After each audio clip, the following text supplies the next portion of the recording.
Hi, I'm Paul Peterson. I'm the editor of Education Next, and I have with me today Chris Berry from the University of Chicago, who is the author of a research piece for Education Next, along with his co-author Charles Weissong, and the topic is adequacy and equity lawsuits. Chris, it's great to have you here. Thanks, Paul. What is this about? What is an adequacy lawsuit?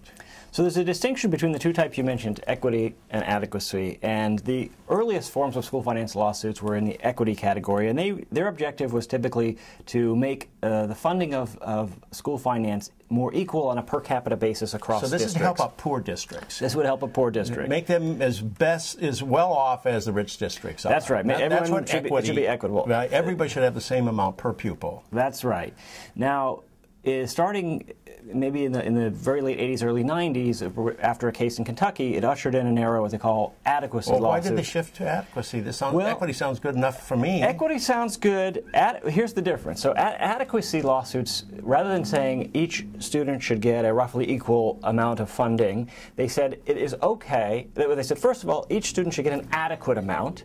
And furthermore, what's adequate may be different depending on the student. And so one of the premises of the adequacy lawsuits would be that poor districts could actually get more funding. Okay, but legislatures aren't going to like this. Because a court is coming in and telling them how much and to whom they're supposed to be giving the money. Do legislatures obey this? Well, that's the subject of the paper. That was the question we wanted to ask in the paper. Do they obey this? And how do they obey it? Now, the structure of these court rulings is typically they will rule the current system unconstitutional. Do the Republicans just say no? We aren't going to do that? Well, you can order us, but we're not going to do it. That was the question that we wanted to ask about this paper, because the way what did you find? Well, we found that the legislatures do respond, but they respond differently depending on the party that is in control at the time the judgment comes down. So what happens when the Republicans are in power? So when the Republicans are in power, they respond roughly as you suggested, which is they do what it would appear to be the minimum that the court is asking. So if you look at the outcomes after a judgment in a Republican-controlled state, you see increases in funding to the poorest districts, modest increases in funding to the poorest districts,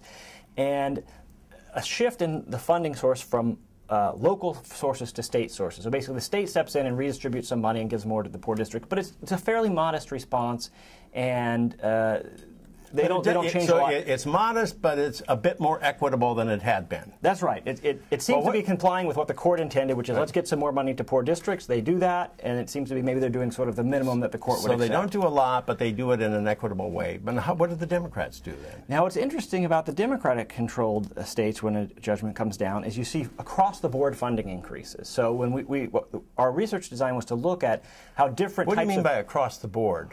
Well, we divided the districts into 4 quartiles, from the poorest to the richest. So there's rich, there's middle up, and middle down, and poor. Right? That's right. And so in the Republican-controlled states, you see most of the changes come to that very poorest quartile. The poorest quartile of districts get more, and the others don't see much difference.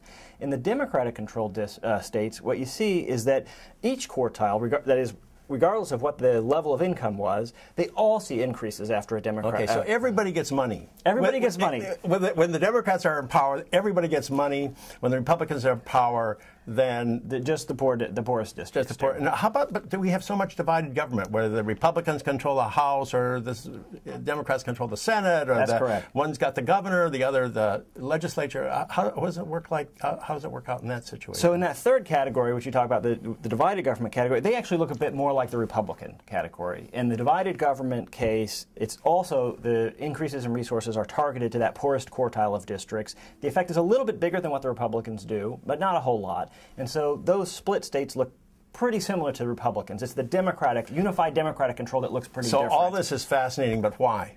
Well, you didn't say anything in your article about why. Well, it's real skinny on this. That's right. In the article, we try to stick to the data and what the data can tell us, and so we're just describing what actually happens when the judgment comes down and how the state responds. Now, if you ask me to speculate a little bit about what might be going on, I think there's a You only have 200,000 people watching you right now. That's right. Well, so there's a book by one of my colleagues at the University of Chicago, Jerry Rosenberg, and he talks about the courts have impact when there are other political actors who want to do something anyway, and the court issues a ruling that sort of gives them cover to do this thing they wanted to do anyway.